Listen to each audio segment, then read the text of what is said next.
Oi, gente, tudo bem? O jeito foi gravar mesmo. Eu queria chamar vocês no Instagram, mas eu queria chamar só vocês.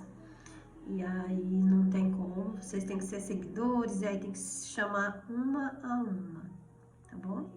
Mas eu vou subir o vídeo lá no YouTube, e aí não vai carregar para vocês.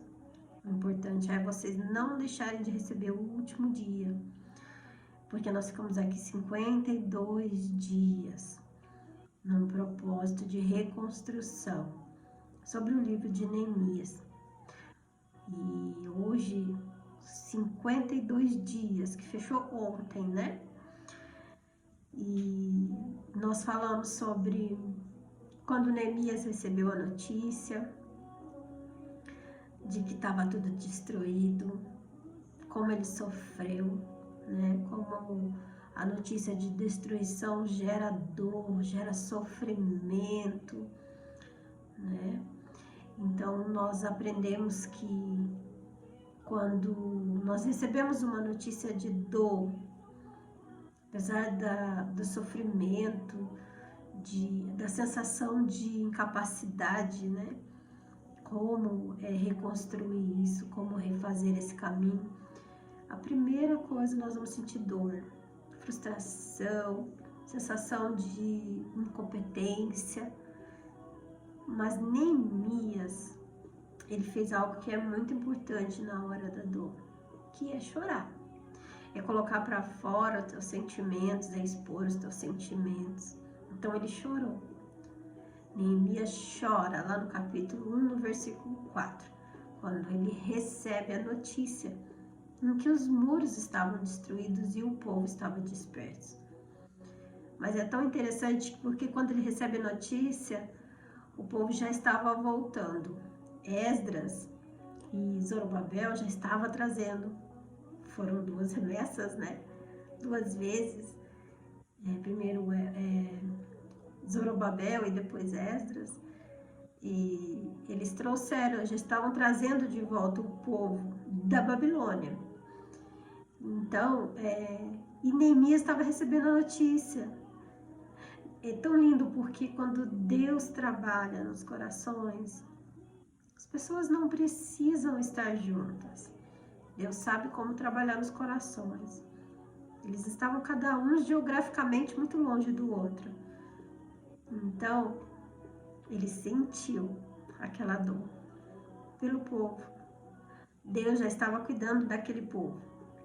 Deus não faz nada por acaso. E ele não faz nada de qualquer maneira. Quando ele trazia o povo de volta, ele já preparava a reconstrução dos muros. Nós vimos também que no meio do caminho, enquanto eles voltavam, lá no comecinho, que eles cansaram. Eles começaram a ver tantos erros que eles tinham feito. Então eles começaram a se arrepender no meio do caminho, de tudo que eles tinham feito. Nós vimos que eles tiveram que fazer um propósito, né, para poder voltar para Jerusalém. A primeira coisa era se limpar de tudo aquilo que eles tinham sido contaminados. E eles tinham sido contaminados. Se você conhece um pouquinho da história, eu conheço bem pouquinho, mas Daniel esteve lá na Babilônia, né? Daniel e seus amigos têm uma história muito forte na Bíblia. E ele não se corrompeu, mas não foi assim com todos. Eles estavam contaminados. Então eles tiveram que fazer esse propósito e deixando tudo para trás, inclusive esposas que eram de outros povos, que eram idólatras, e aí os filhos também. Então eles tiveram muita renúncia pelo caminho. Eles sofreram muito. Eles sofreram o abandono e eles precisavam passar por essas dores para se limpar. Depois, mais adiante, nós vemos que lá no capítulo 2, né, a importância de orar a Deus. Porque às vezes nós sentimos dores e nós queremos falar das nossas dores para todo mundo, menos para Deus. E é muito importante que a nossa primeira conversa no momento de dor seja para Deus.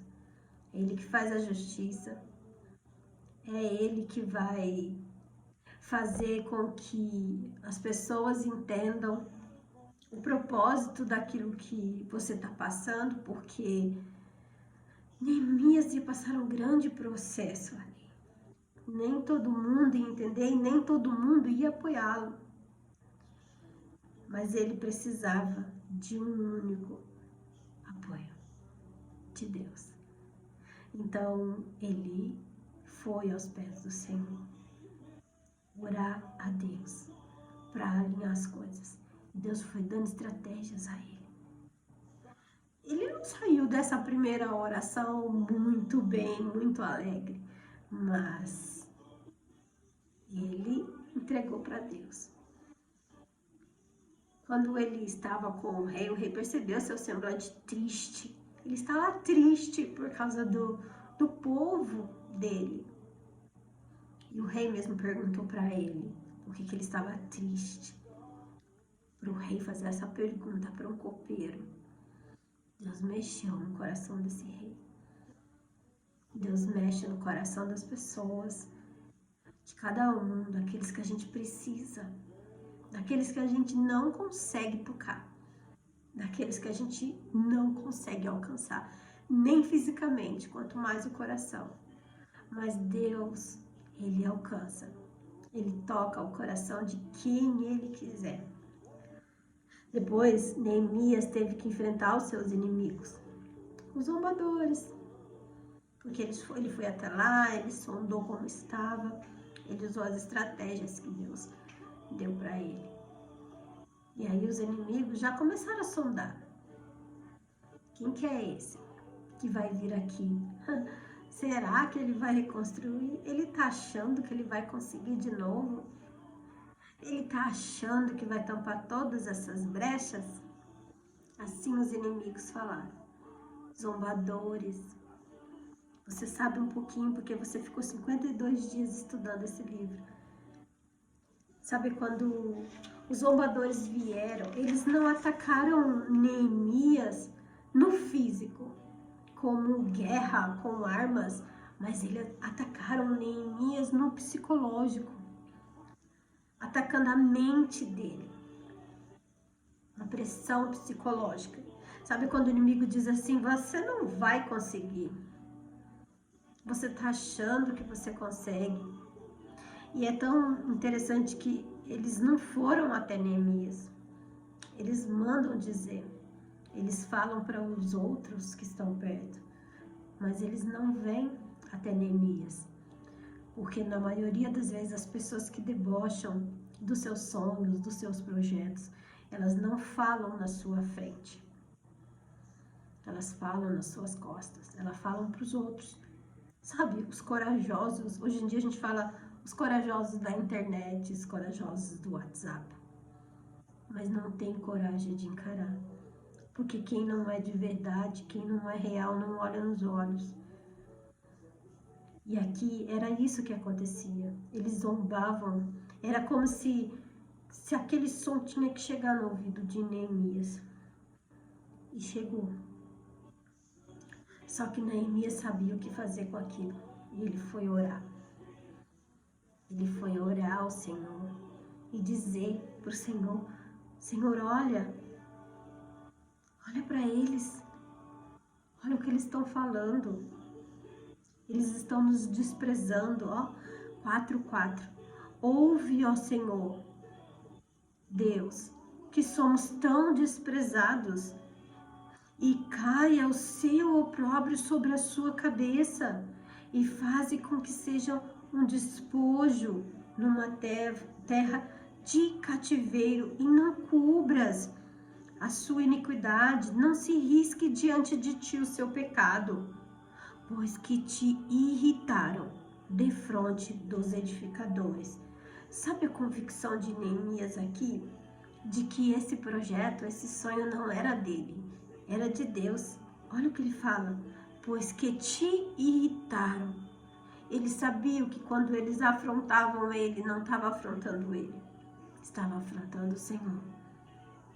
Neemias não levava para o pessoal, Neemias levava para o céu tudo que chegava aos seus ouvidos.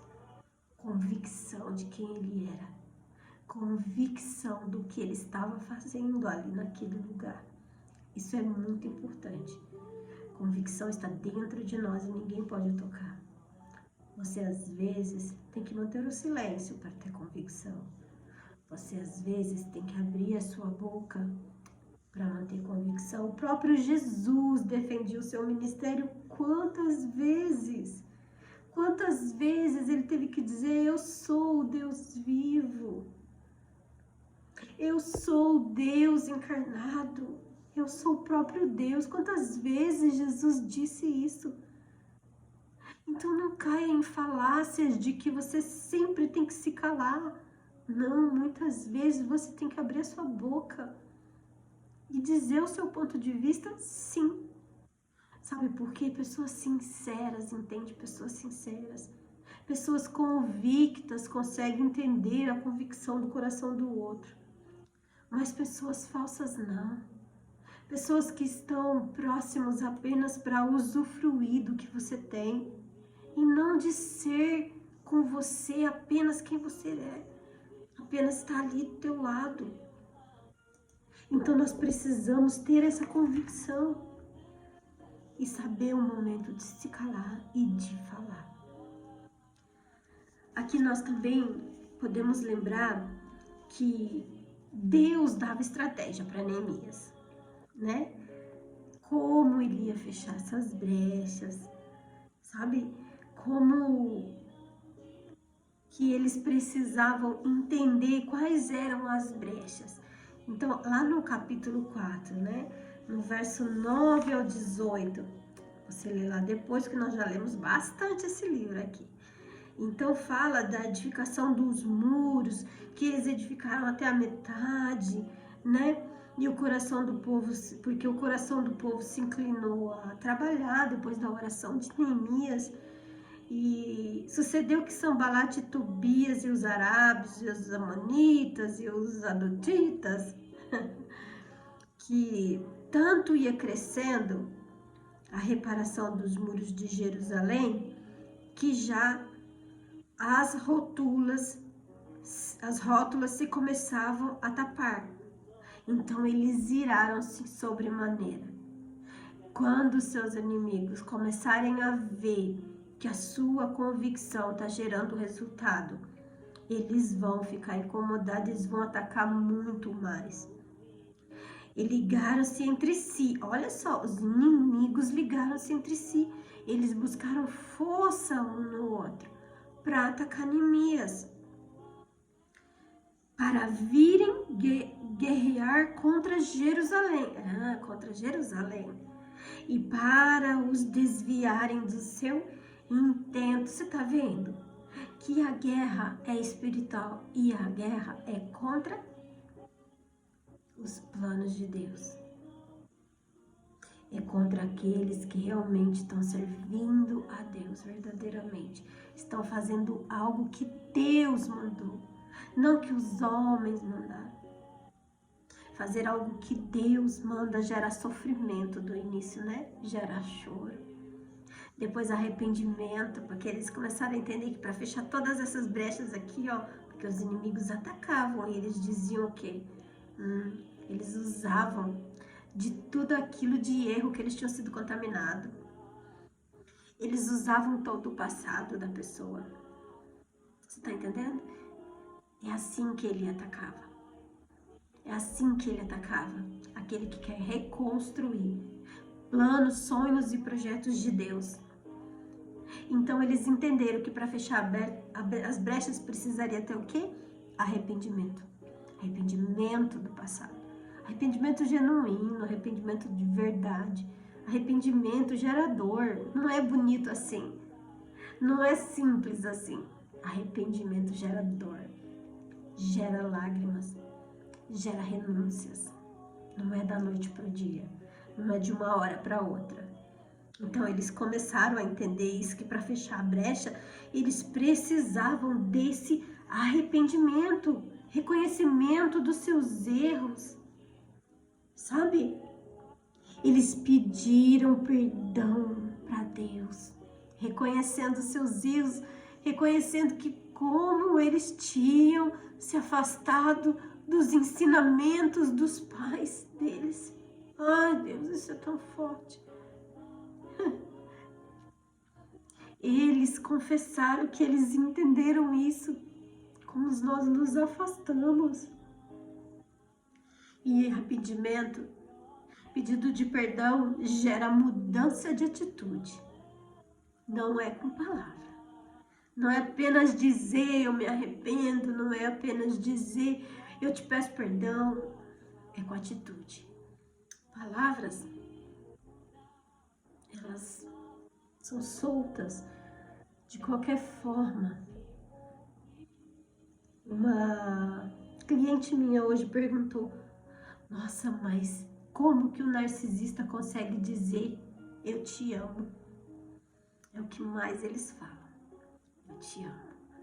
Mas é da boca para fora, porque as atitudes não mostram isso. Não se iluda, não seja boba, não seja inocente com as palavras das pessoas. É as atitudes que mostram quem realmente elas são. Então, mudança de atitude. Como? Orando. Jejuando. Não sei se vocês lembram no começo do nosso propósito. Eu disse para vocês, abram mão de um alimento. É muito importante essa renúncia. Abrir mão. É o jejum. Jejum e a oração. Vocês estiveram comigo 52 dias, vocês viram tantas batalhas que eu enfrentei. Quantos dias eu precisei fazer no outro dia. Eu passei muitas batalhas, muitos ataques. Então, o jejum, junto com a oração, faz a gente ficar atento no espiritual. Porque nós nos colocamos na brecha pelas pessoas. Nós estamos orando, é um propósito, abrir o propósito. Neemias fazia isso. Se colocou à frente, era ele que ia chorar dos pés do Senhor. Era ele que ia orar, pedir a Deus estratégia. É muito difícil viver sonhos e projetos de Deus. Mas você precisa entender que para viver sonhos e projetos de Deus, você não precisa de pessoas. Você precisa de Deus em primeiro lugar. As pessoas, Deus vai colocando. E Deus vai tirando. Neemias precisou sair lá do lado do rei por um tempo, porque ele era um funcionário mais próximo do rei, ele era o copeiro. O copeiro naquela época era o que experimentava os alimentos antes de ser servido ao rei. Então ele era um funcionário de muita necessidade, mas ele precisou se ausentar de lá e precisou ir viver em Jerusalém, onde estava tudo destruído. Olha só, do palácio para viver onde estava tudo destruído. É só quem vive propósito que consegue fazer isso. É só quem realmente renuncia às suas próprias vontades, o ego, para poder viver propósito de Deus. Ele estava no palácio, ele podia ficar lá. Ele tinha tudo de melhor lá. Quando ele chorou e o rei liberou e deu cartas, ele trouxe as coisas que precisava. Às vezes você tem medo de renunciar, porque você acha que você vai perecer. Primeiro ele renunciou, ele pegou as cartas para ir. E aí depois ele agiu e foi buscar o recurso. Ele não sabia primeiro se ele ia ter o recurso. E se ele faz tudo isso, ele ficou ali um ano longe dali do serviço dele, é como se ele tivesse uma permissão para ficar um período.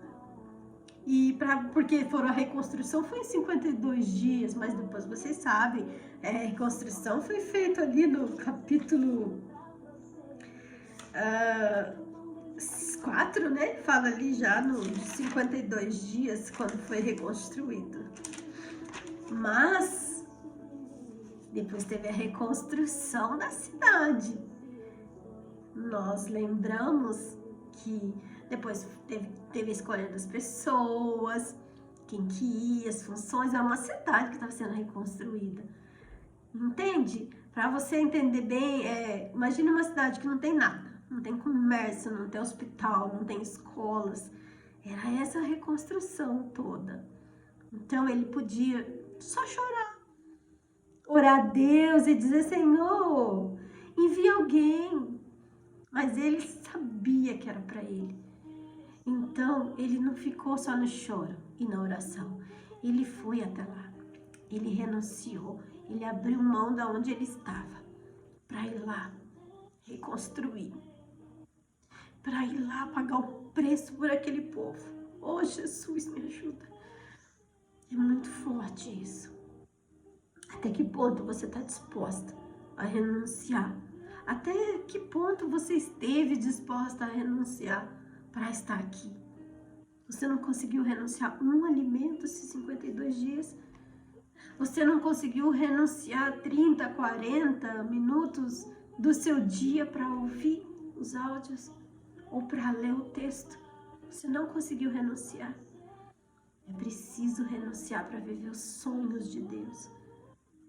Claro que nós fizemos 52 dias, é um propósito, é um ensino. Se você não alcançou o seu objetivo, recomeça. Recomeça, faça o teu propósito.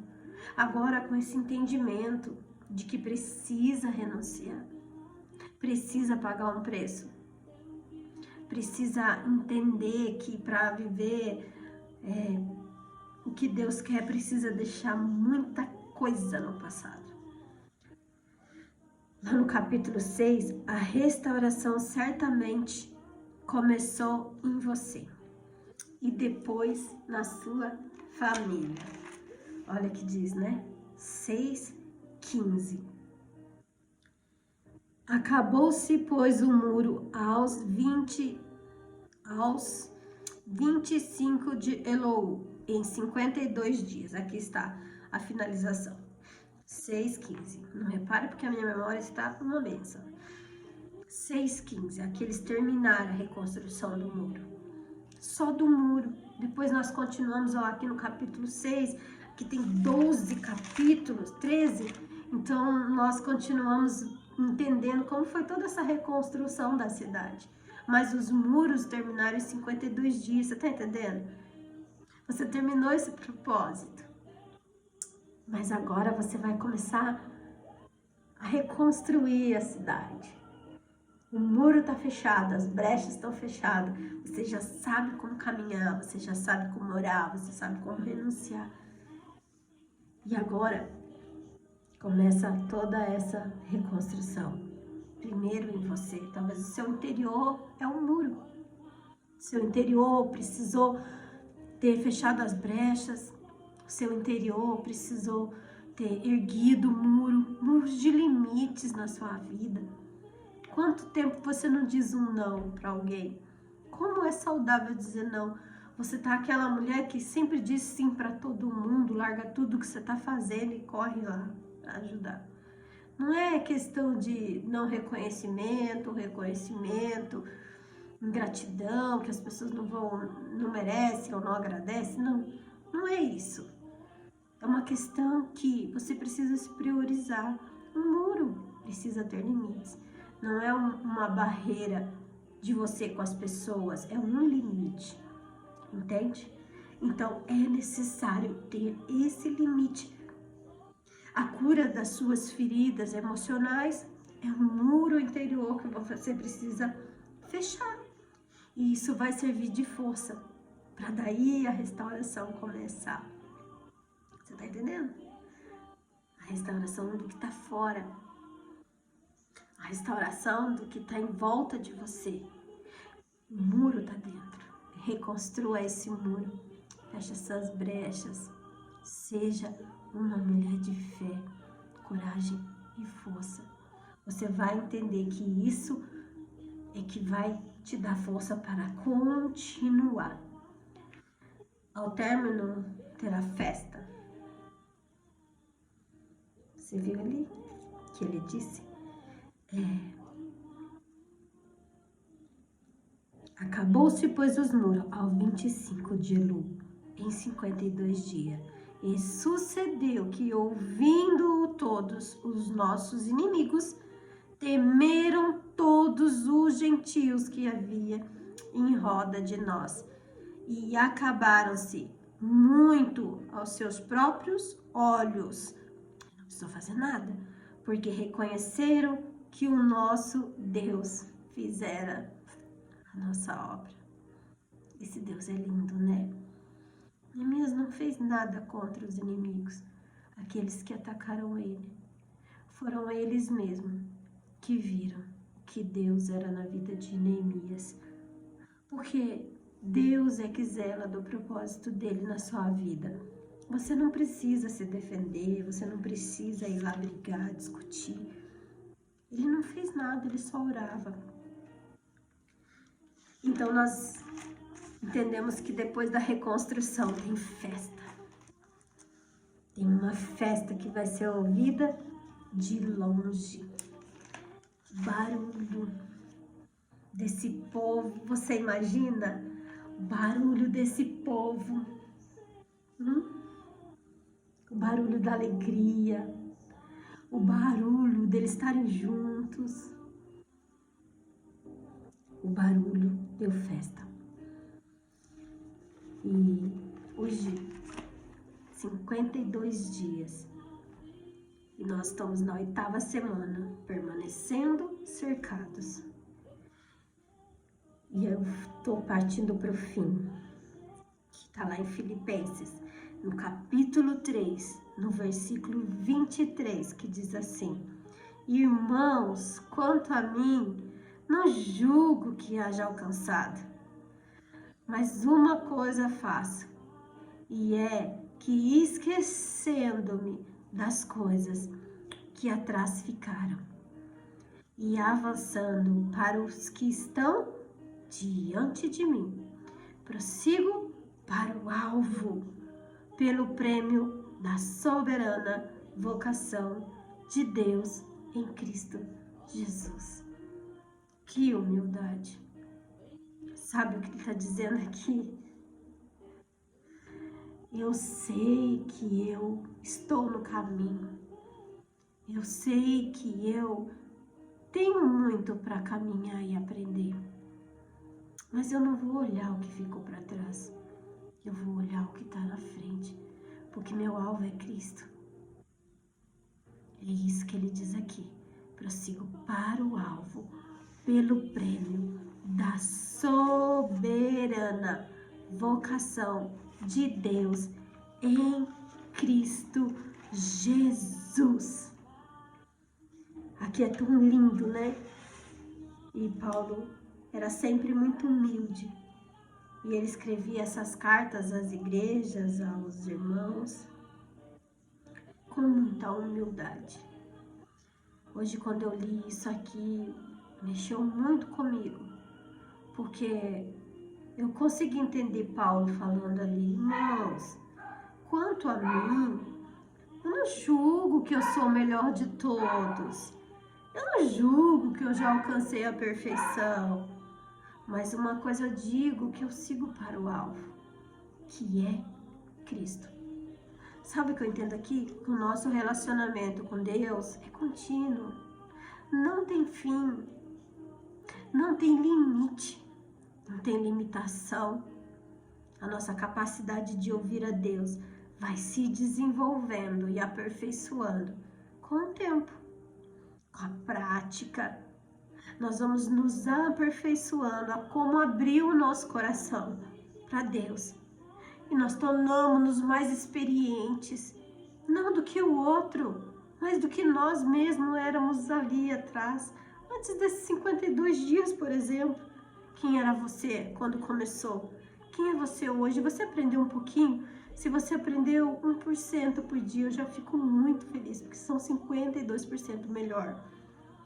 Então, entenda que Deus, ele sempre vai ter mais para você. Nossa, mas Rubi, isso não é ganância? Não, isso é sede. Isso é sede. Ter sede de Deus, querer mais de Deus. Não estou dizendo de coisas, estou dizendo de experiências com Deus. Estou dizendo de renúncias com Deus. De você, cada vez que você renuncia, você entende a porção que Deus está te entregando. Porque pesa. Você ser, por exemplo, a mulher que ora pela sua família, ninguém mais ora, só você. Isso pesa. Mas você tem que entender que se Deus colocou isso, é uma medida para você. O fardo dele é leve, é suave. Quando você aceita a medida de Deus, você pode ter certeza que você não vai ter um cargo a mais, um peso a mais. Mas vai ser leve e suave. Se você está sentindo um peso a mais, você está carregando coisas que não é sua ou coisas do passado. Precisa deixar coisas do passado e seguir para o alvo, que é Cristo. Você entendeu que Cristo, ele é um contínuo de melhoria na vida das pessoas. Você nunca vai alcançar o que ele é. Por isso que você precisa estar sempre buscando. Porque você nunca vai ganhar de Deus. Ai, isso é forte. Você nunca vai ganhar de Deus. Porque Deus, ele tem sempre mais. E isso não é ganância, isso é sede. Ganância é você querer coisas do mundo, passar a perna em pessoas, porque você quer aparecer, porque você quer ter aquilo, ter isso lá, ser reconhecido. Não, para Deus você não precisa de nada disso. Para Deus você precisa da palavra dele, de um quarto e de um joelho no chão. Move o sobrenatural na vida de quem você quiser, seja a distância que for. Você viu aqui Deus tocando em Neemias, em Esdras, Zorobabel, até lá no rei, para soltar o povo da Babilônia. O teu joelho no chão move montanhas, porque é pela fé, mesmo que ela seja pequenininha. A palavra de Deus diz mesmo que ela seja menor que um grão de mostarda. Porque diz, mesmo que você tenha fé menor que um grão de mostarda. Não precisa nem ser o tamanho de um grão de mostarda. Porque é a fé tua, pequenininha, junto com o poder de Deus. Não deixe de acreditar nessa palavra. Não deixe de acreditar na sua convicção, nas suas lágrimas que você derramou, nas palavras que você tem proferido em favor de Deus, na vida de quem quer que seja. O resto fica com Deus. Amém? Eu espero grandemente ter ajudado você nesses 52 dias, um pouquinho, a conhecer mais da palavra do Senhor, a praticar e a viver experiências com Deus. Eu não tenho ouro, não tenho prata, mas o que eu tenho, eu te dou. Amém? Levanta e anda. Vamos orar? Pai, em nome de Jesus, aqui estamos, Senhor, encerrando esse propósito. E crendo, Senhor Deus, que o Senhor fará maravilhas. Nós construímos um muro, fechamos as brechas, entendemos, Senhor, aonde que nós precisamos nos arrepender, Pai. O caminho que a gente precisa refazer. Agora, Senhor, nós vamos continuar, Senhor, com esse processo. Terminando essa cidade linda que o Senhor já desenhou. Obrigada. Que Deus abençoe sua vida. Que Deus abençoe sua família. Que Deus abençoe a reconstrução na sua vida. Amém? Dentro de muitas batalhas, de muitas lutas até o último dia. Mas nós vencemos. Porque vencedor não é o que ganha o troféu. É o que não desistiu no caminho. Você nunca pode se comparar com outra pessoa. E ninguém pode se comparar com você. Porque para ter a sua força, a sua fé, a sua determinação, a pessoa tem que ter vivido tudo que você viveu e suportou. E ninguém vive o que o outro viveu e suportou. Cada um tem sua história. E a sua história, minha irmã, importa. Amém? Fica com Deus. Beijo grande no seu coração. Até uma próxima, hein?